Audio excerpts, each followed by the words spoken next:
Gold trusted gold buyers. మీరు తాకట్టు పెట్టిన బంగారాన్ని విడిపించి ఈ రోజు ఉన్న మార్కెట్ ధరకు కొనబడను. మీరు పాడుతున్నప్పుడు ఇప్పుడు ఎంత అన్ని పాటలు మంచి పాటలు అయినా కూడా ఏదో ఒక రికార్డింగ్కి వెళ్తున్నాం అంటే మనకు కొంచెం ఎక్కువ హ్యాపీగా ఉంటుంది. అలా ఎవరి రికార్డింగ్కి వెళ్తున్నప్పుడు మీరు అరే వాడు ఏం పాట వస్తుంది ఈ గమకం మనం ఇంకా బాగా వెళ్దామని అలా అలా ఉంటుంది కదా. అది హ్యాపీనెస్ కాదు, టెన్షన్స్ వస్తుంది. కొన్ని మ్యూజిక్ డైరెక్టర్స్ దగ్గర వెళ్తున్నప్పుడు ఈ రోజు ఎలాంటి పాట వస్తుందో మనకు అది నా గాత్రంలో రావాలి, మ్యూజిక్ డైరెక్టర్ని సాటిస్ఫై చేయాలి అని ఒక పెద్ద ఇది ఉంది కదా. సో అది కొన్ని మ్యూజిక్ డైరెక్టర్స్ దగ్గర వెళ్తున్నప్పుడు ఆ భయం ఉంటుంది. ఎవరెవరు? అదే ఇళయరాజా గారు, శరత్ గారు అయితే అసలు ముందు అర్థం అవడానికి ఓ రోజు పడుతుంది మాకు వినడానికి. అలా సమ్ టైమ్స్ ఒక సాంగ్ అలా అయ్యింది నాకు, అది సాయి ఏది బేసిక్ సాయి ఏది అని తెలియకుండా ఒక పాట పాడాను శరత్ గారికి. ఏ పాట చిత్ర గారు? అది మూవీ నేమ్ సింధూర రేఖ అని. దాంట్లో నోట్స్ ఎక్కడెక్కడో పోతుంది. ప్రణతోస్మి గురువాయుపురేశం ప్రతిదినమను చేత స్మర హరి పాదం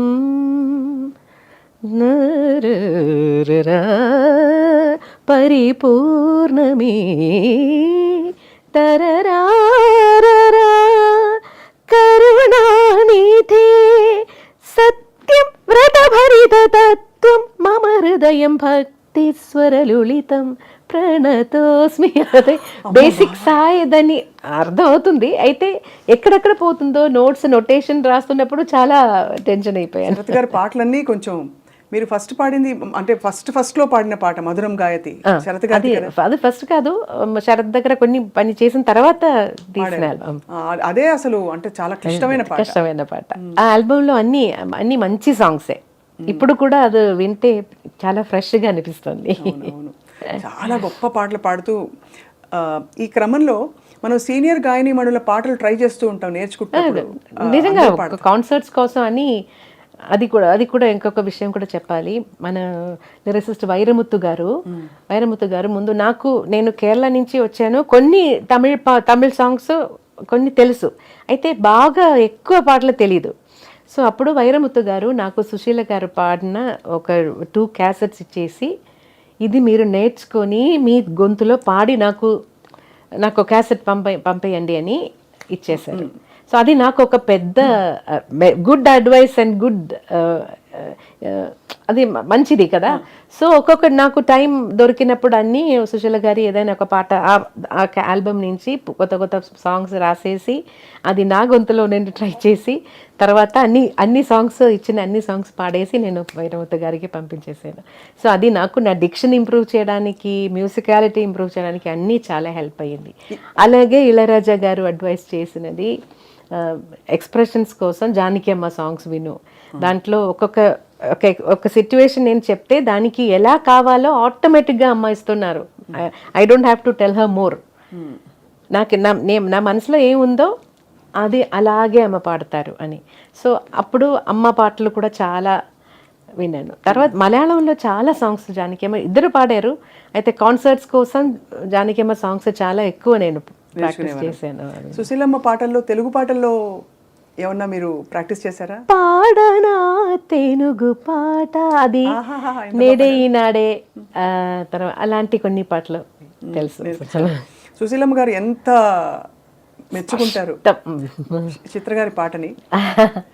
వీళ్ళందరూ సీనియర్ గాయని మణులందరూ, మీరు అఫ్ కోర్స్ మీరు కూడా చాలా సీనియర్, బట్ వాళ్ళు మన అందరికంటే సీనియర్ కాబట్టి వాళ్ళు ఎప్పుడు ప్రస్తావించినా మీ పేరు తీసుకొస్తుంటారు, మీ పాటలోని గొప్పతనాన్ని చెప్తుంటారు, ఎంత బాగా పాడుతున్నారని చెప్పి.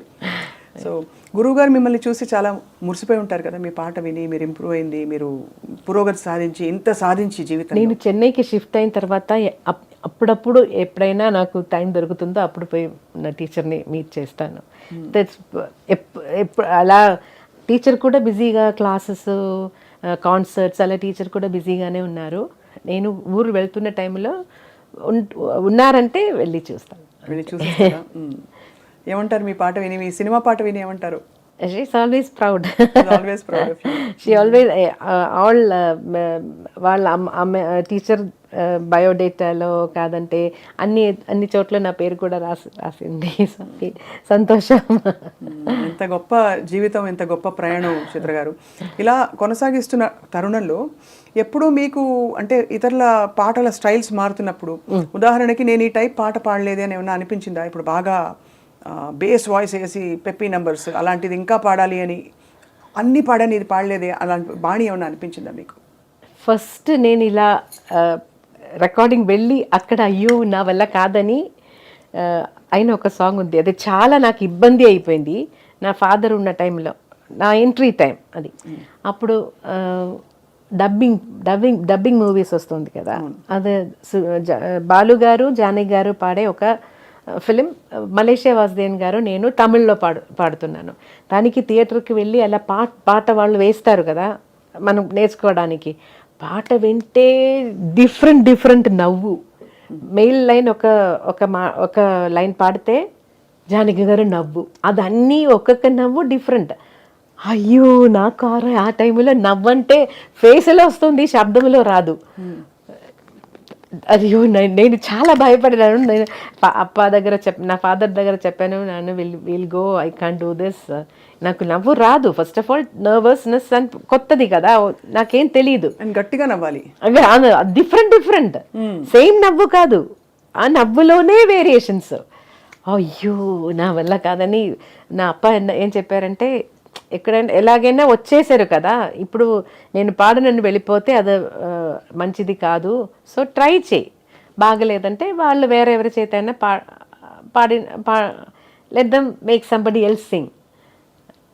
అప్పుడు కొంచెం సరే ట్రై చేద్దాం, నా వల్ల కాదు అది నాకు తెలుసు, కానీ తప్పకుండా ఆ పర్ఫెక్షన్ నాకు రాదు, అయితే ట్రై చేద్దాం అని ట్రై చేశాను. ఆ పాట ఒరిజినల్ ఉందో లేదో నాకు తెలియదు, పాడేసి వచ్చేసాను అంతే. ఏదో సేమ్ నవ్వు వచ్చింది, డిఫరెంట్ నవ్వు రాలేదు. నిజంగానే మీరు చెప్తుంటే నవ్వింది మల్లె చెండు ఆ పాట వింటారు మీరు, జానకి గారి పాట. నవ్వింది మల్లె చెండు నచ్చింది గర్ల్ ఫ్రెండ్, గట్టిగా నవ్వులు వస్తాయి. ఆ పాట ఏమో తెలీదు. అదా లేకపోతే సిరిమల్లె పువ్వులే నవ్వు అదా? అది కూడా సిరి చిన్నారి పల్లవిలో లైన్సే లేదు, నవ్వు మాత్రం. మేబీ చరణంలో లైన్స్ ఉన్నాయి, పల్లవి మొత్తం నవ్వు. అది మీకు మోస్ట్ ఛాలెంజింగ్ అనిపించింది? మోస్ట్ అదే ఇలా టిక్కులు చేస్తారు అప్పుడు. చిన్నగా స్టార్ట్ అయ్యి పెద్దగా అయిపోయింది. అయ్యో జానకి గారు నా వల్ల కాదు, అయ్యో ఎలా చేశారో అమ్మ, అయ్యో. జానకి గారు ఆ పాట మీరు వినే ఉంటారు కదా, కన్నడ 2 రాగాలు అభోగి తోడి కలిసి వస్తాయి, శివశంకరి. నాలిగే తోరు శివనను చరిసద దేవరయం. విన్నారా? కాంపిటీషన్స్ లో పిల్లలు పాడతారు, పాడేవారు, నేను పాడలేదు, పిల్లలు పాడుతున్నారు. అది వినేసా, దానికోసం మనం తయారవ్వాలి కదా, సో అప్పుడు విన్నాను. అంటే నేను నేర్చుకోలేదు. Very difficult song, very difficult. అలా మీకు అంటే శరత్ గారు పాట పాడితే ఇంక అసలు ఒక విధంగా సంగీతాన్ని జయించినట్టే.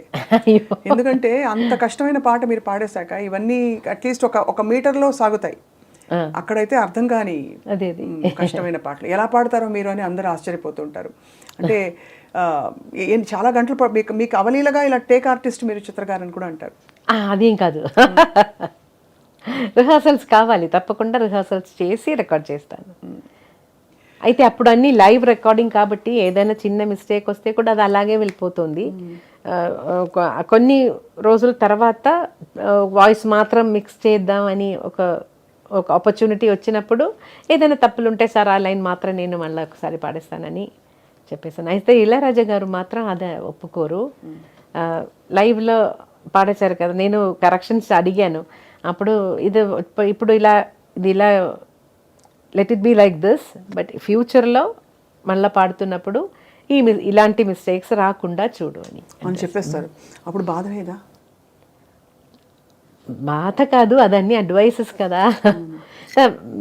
అయ్యో అంటే బాధ సే ఎనీథింగ్ నో సార్. అంటే బాధ అంటే మీరు అంత సాధించిన సింగర్గా గురు అప్పుడు గురు నేను సమానులు అవును అవును తప్పకుండా గురు సమానులు చెప్తే అయ్యో నేను గురువు గారి ఎక్స్పెక్టేషన్ అందుకోలేదే అని ఒక బాధ ఉంటుంది కదా. అది ఉంటుంది. అదే అయితే నేనే అది చెప్పాను, నన్ను మళ్ళీ మరొకసారి పాడతాను అని.